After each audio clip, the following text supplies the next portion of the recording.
Carta abierta a los católicos perplejos por Monseñor Marcel Lefebvre.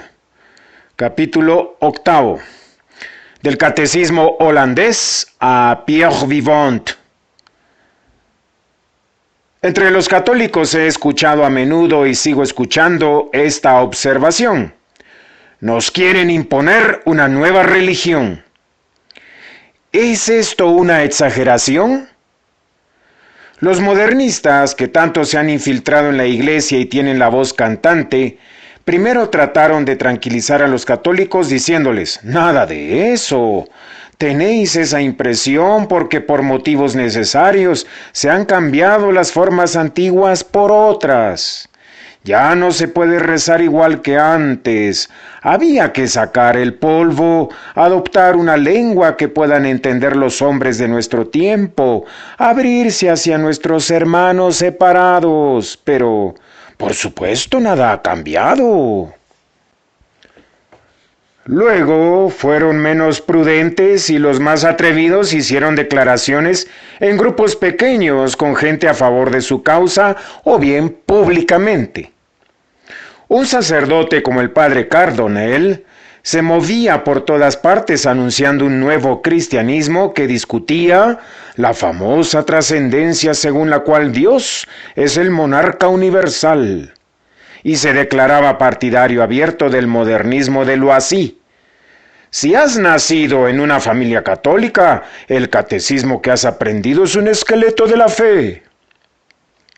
Y luego decía: nuestro cristianismo se manifiesta mejor de forma neocapitalista. El cardenal Suenens, después de haber reconstruido la iglesia a su modo, exhortaba a abrirse a un pluralismo teológico más amplio y exigía el establecimiento de una jerarquía de las verdades para establecer lo que hay que creer mucho, lo que hay que creer un poco y lo que no tiene importancia. En 1973, en el arzobispado de París, el padre Bernard Feuillet daba un curso de manera oficial dentro del marco de la formación cristiana de los adultos, en el cual decía una y otra vez, y cito: Cristo no venció a la muerte, sino que murió a manos de la muerte. En el plano de la vida, Cristo fue vencido y todos nosotros también lo seremos. Eso quiere decir que la fe no está justificada por nada y va a ser ese grito de protesta contra este universo que se acaba con la percepción de lo absurdo, como acabamos de decir, con la conciencia de la condenación y con la realidad de la nada. Fin de cita. Podría citar un número considerable de este tipo de declaraciones que provocaron revuelos más o menos grandes y fueron más o menos desaprobadas, aunque no siempre. Pero el pueblo cristiano, en su gran mayoría, desconocía esas manifestaciones. Si se enteraba de ellas por los periódicos, pensaba que eran abusos sin ningún carácter general y que no ponían en tela de juicio su propia fe. Ahora el pueblo cristiano ha comenzado a hacerse preguntas al encontrar en manos de sus hijos textos de catecismo que ya no exponen la doctrina católica como se enseñaba de modo inmemorial. Todos los nuevos catecismos están inspirados en mayor o menor grado en el catecismo holandés, publicado por primera vez en 1966. Las proposiciones contenidas en esta obra parecían tan ambiguas que el Papa le encargó a una comisión de cardenales que la examinara. El examen se hizo en Gazzada, Lombardía, en abril de 1967. Esta comisión señaló 10 puntos sobre los que aconsejaba que la Santa Sede exigiera modificaciones. Era como decir, al modo postconciliar, que esos puntos estaban en desacuerdo con la doctrina de la Iglesia. Años antes los habrían condenado rotundamente y el catecismo holandés habría sido puesto en el índice, porque esos errores u omisiones señalados conciernen a lo esencial de la fe. ¿Qué hay en este catecismo? El catecismo holandés ignora a los ángeles y supone que las almas humanas no son creadas inmediatamente por Dios. Da a entender que el pecado original no fue transmitido por nuestros primeros padres a todos sus descendientes, sino que es algo que contraen los hombres por el hecho de vivir en la comunidad humana en la que reina el mal. El pecado original tendría en cierto modo un carácter de epidemia. En ese catecismo no se afirma la virginidad de María. No se dice que nuestro Señor murió por nuestros pecados, ni que fue enviado por su Padre para esto, ni que la gracia divina se nos ha restituido a ese precio. Por consiguiente, la misa se presenta como un banquete, no como un sacrificio. No se afirma de manera clara ni la presencia real de Cristo, ni la realidad de la transubstanciación. Desaparecen de la enseñanza la infalibilidad de la Iglesia y el hecho de que posea la verdad. También desaparece la posibilidad de que la inteligencia humana pueda expresar y alcanzar los misterios revelados, llegando al agnosticismo y al relativismo. Se le quita importancia al ministerio sacerdotal porque se considera que la dignidad de los obispos es una delegación que les confía el pueblo de Dios y que su magisterio sería como una sanción de lo que cree la comunidad de los fieles. El sumo pontífice pierde su poder pleno, supremo y universal. La Santísima Trinidad, el misterio de las tres personas divinas, no se explica de modo satisfactorio ni claro. La comisión criticó también la exposición del catecismo sobre la eficacia de los sacramentos, la definición del milagro y la suerte de las almas justas después de la muerte, y señaló las oscuridades en la explicación de las leyes morales y de las soluciones de casos de conciencia en las que se hace poco caso de la indisolubilidad del matrimonio. Con eso basta para decir que es una obra perversa y considerablemente peligrosa para la fe, incluso si todo lo demás es bueno y saludable entre comillas.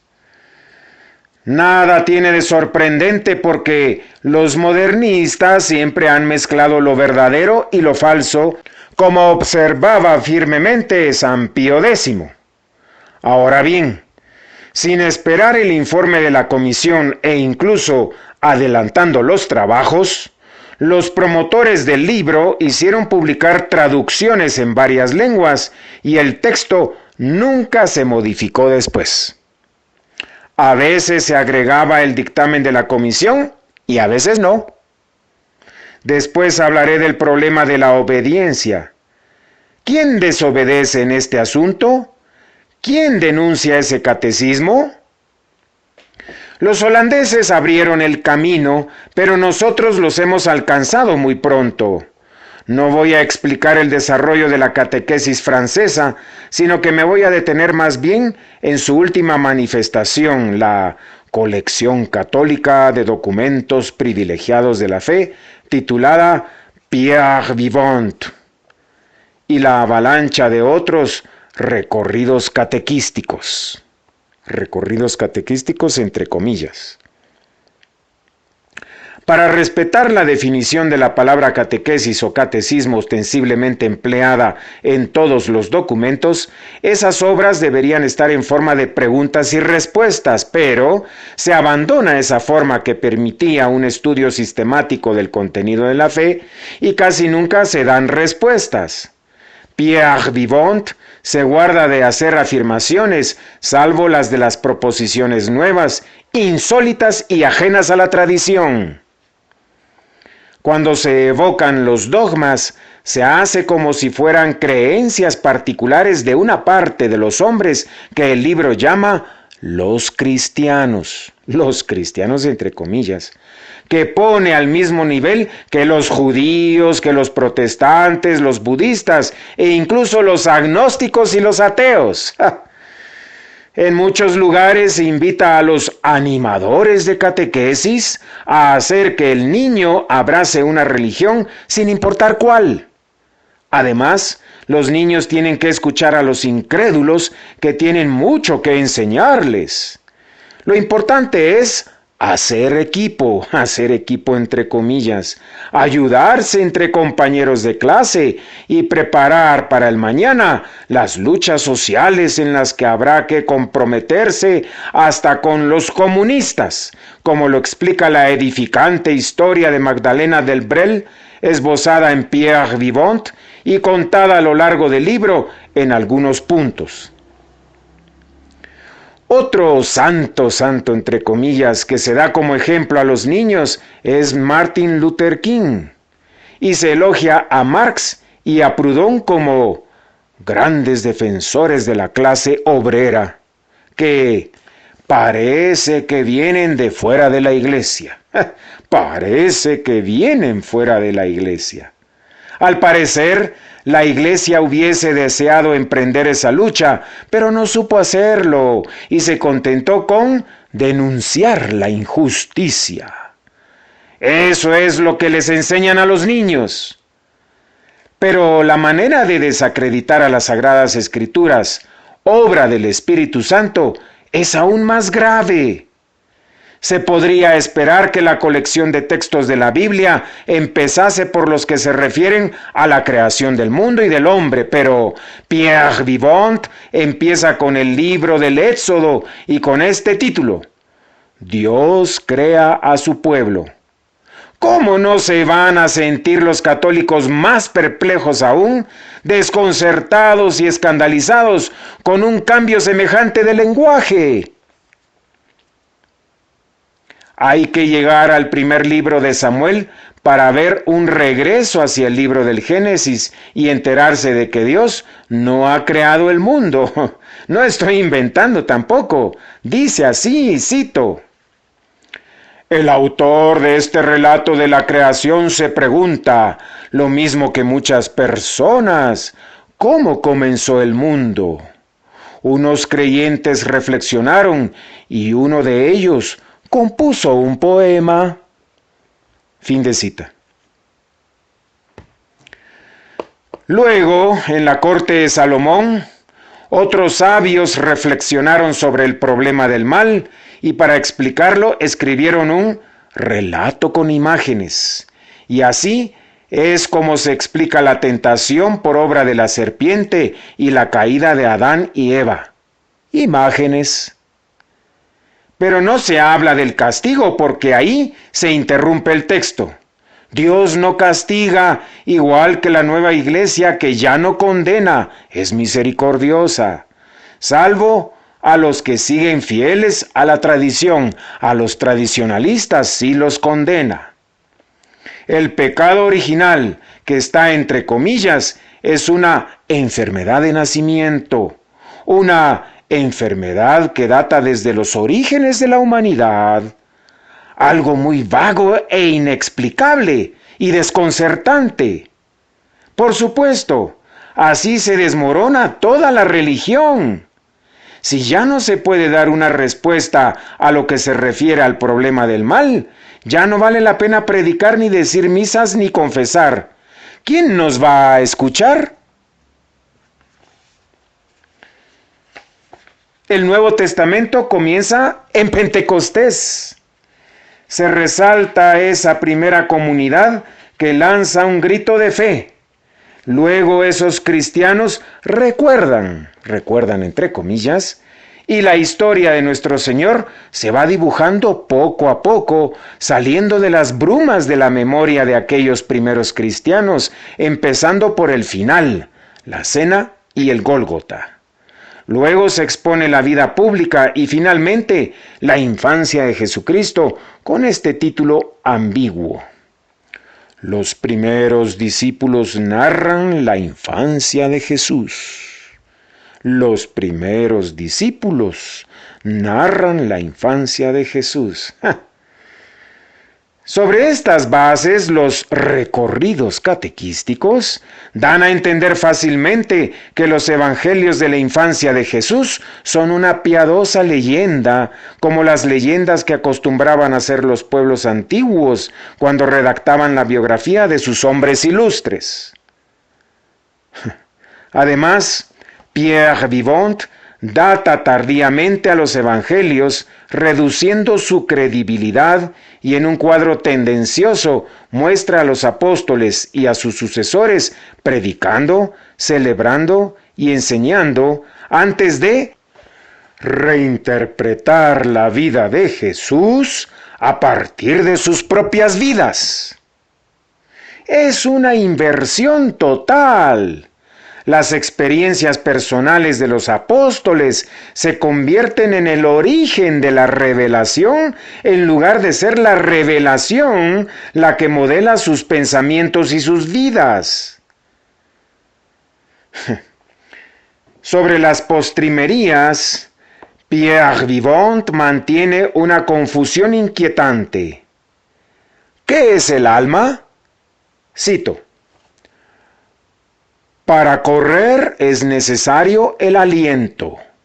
El aliento es necesario para terminar las cosas difíciles. Cuando alguien muere se dice, rindió su último aliento. El aliento es la vida íntima de cada uno. Y también se dice, el alma. Fin de cita.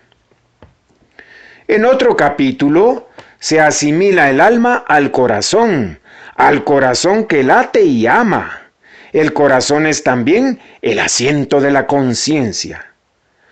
¿Cómo hay que interpretarlo? ¿En qué consiste la muerte?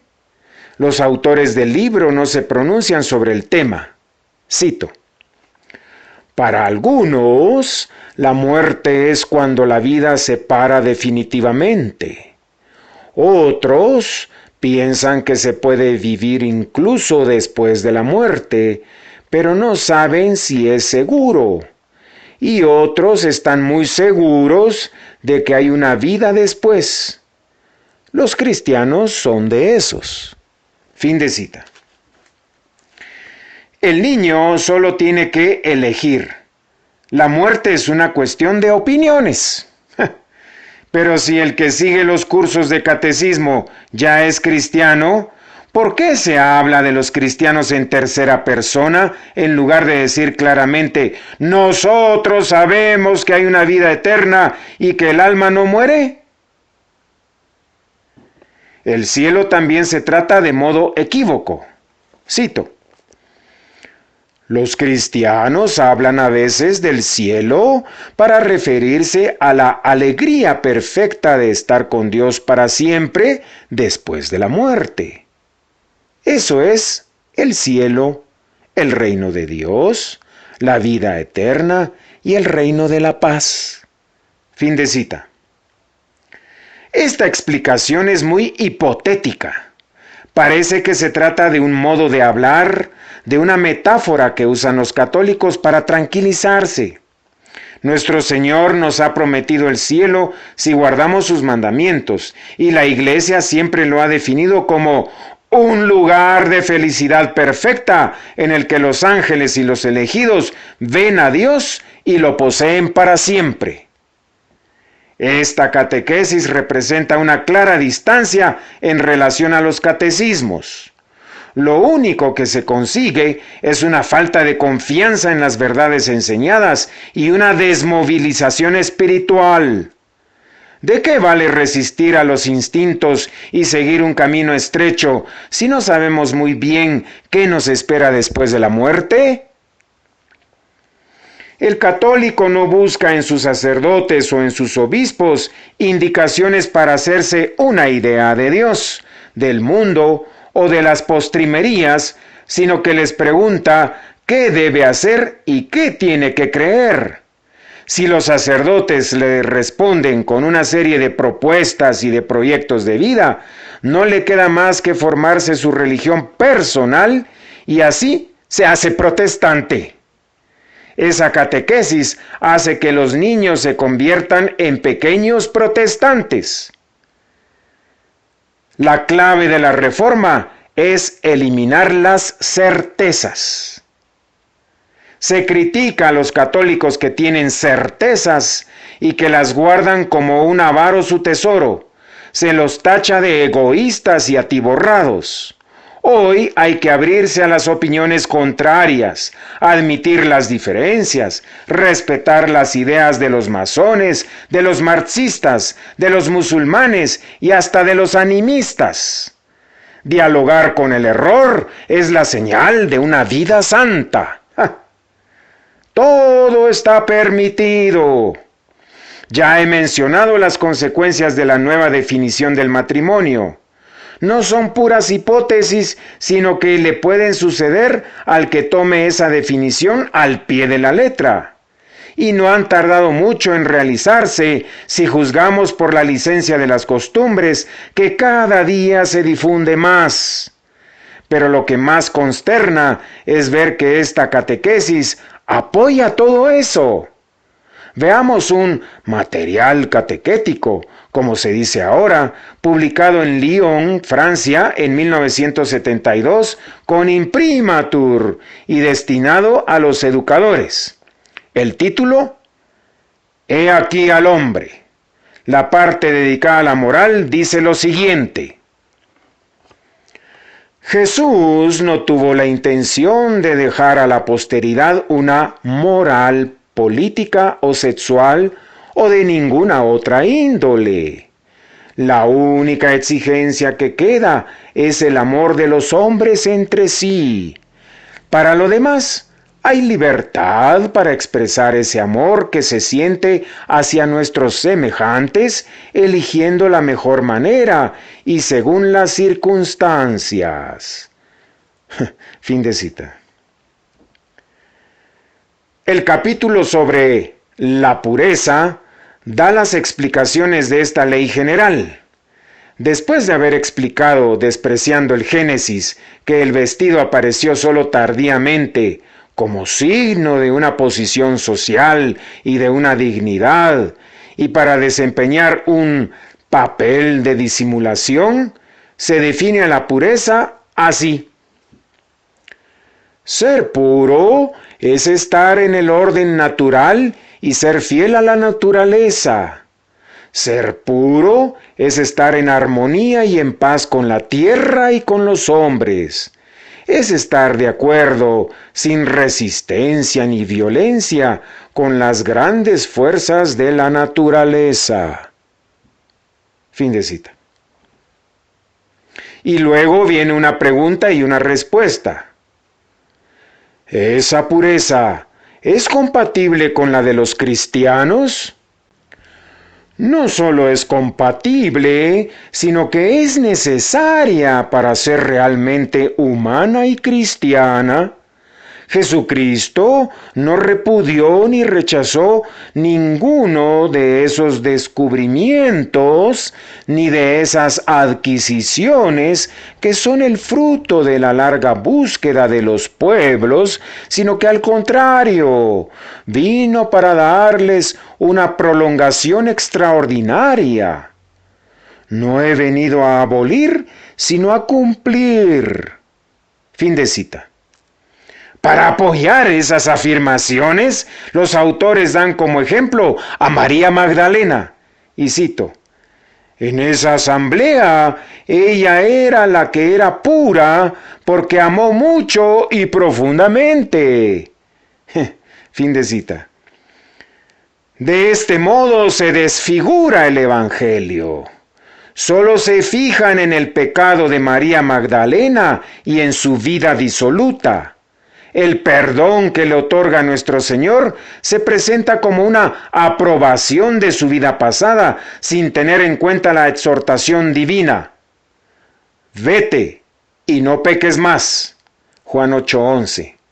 Ni el firme propósito que condujo a la que había sido pecadora hasta el Calvario, fiel a su Maestro para el resto de sus días. Ningún freno detiene a este libro repugnante. Cito: ¿se pueden tener relaciones con una muchacha?, se preguntan los autores del libro, incluso sabiendo perfectamente que solo es por diversión o para saber qué es una mujer. Y responden: plantear así el problema de las leyes de la pureza es indigno de un verdadero hombre, de un hombre que ama y de un cristiano. Significaría imponerle al hombre una soga al cuello y un yugo intolerable, sabiendo que Cristo vino precisamente para librarnos del yugo pesado de las leyes. ¿Mi yugo es suave y mi carga ligera? Fin de cita. Hay que ver cómo se interpretan las palabras más sagradas para pervertir a las almas. De San Agustín no se acuerdan más que de una frase: ama y haz lo que quieras. He recibido algunos de estos libros vergonzosos publicados en Canadá. Solo se habla de sexo y con letras grandes. La sexualidad vivida en la fe, la promoción sexual, etc. Los dibujos son absolutamente repugnantes. Parece que a toda costa quieren infundir en los niños el deseo y la obsesión del sexo y hacerles creer que en la vida no hay nada más. Muchos padres católicos protestaron y reclamaron, pero no hubo nada que hacer por una buena razón. En la última página de esos catecismos vergonzosos se lee que están aprobados por la Comisión de Catequesis. El permiso para imprimirlos lo había dado el presidente de la Comisión Episcopal de Enseñanza Religiosa de Quebec. Inaudito. Otro catecismo aprobado por el episcopado canadiense invita a los niños a que rompan con todo, con sus padres, con la tradición, con la sociedad, etc., para encontrar su personalidad, ahogada con todos esos vínculos y liberarse de los complejos que vienen de la sociedad y de la familia. Buscando siempre una justificación en el Evangelio, los que dan este tipo de consejos pretenden que Jesucristo vivió esas rupturas y que así fue como se reveló como el Hijo de Dios. Así que Cristo es quien quiere que hagamos lo mismo. ¿Se puede adoptar una concepción tan contraria a la religión católica bajo el disfraz de la autoridad episcopal?